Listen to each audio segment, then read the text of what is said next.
Hi, my name is David Befus, and we wanted to, along with the book Where There Are No Jobs, present this DVD so that you could see some of the actual projects that we're working on. The book begins with a statement about public good, and we're going to begin by talking about service businesses with an example of a hospital in Balfate, Honduras, an area that the government of Honduras forgot.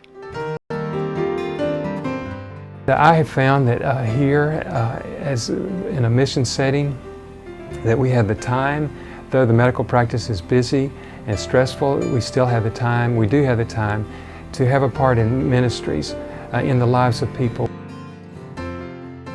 In this book, Where There Are No Jobs, Enterprise Solutions for Employment and Public Goods for the Poor, the concept of the service business is introduced on page 28 with example of a school, example of a hospital, a water project, and a well drilling project. Then, chapter 6 discusses this concept in detail, and the case at the back of chapter 6 is related to a school. However, what you're seeing in this video is tape of a hospital that was set up in northern Honduras in a place the government more or less has forgotten to respond to the needs of the poorest of the poor, yet with a sustainable design, a ability over time to charge revenues that will cover the cost of this enterprise. The hospital was here and in a position to help a need, and through helping that need, a door was opened for a whole family to be reached.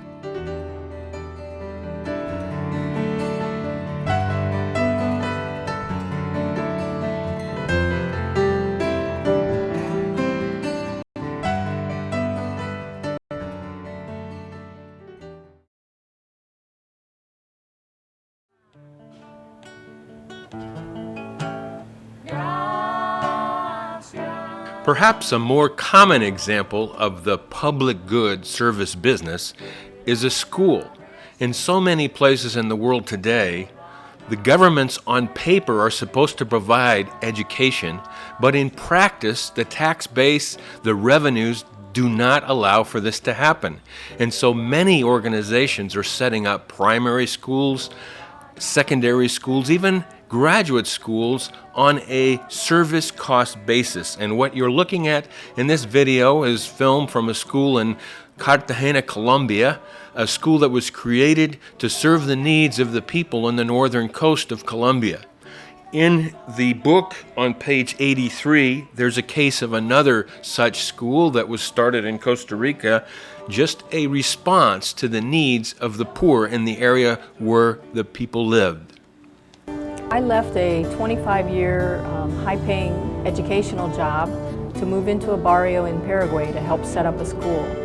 It's been the most rewarding, the most challenging job I've ever had, but it's been incredible watching children's lives change and watching how they're able to impact their families.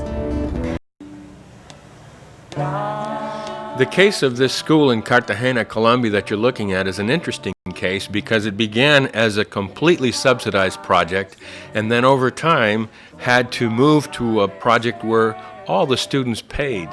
This evolution was not without its problems. You can imagine the frustration of parents who had gotten their education for free and now were being asked to pay.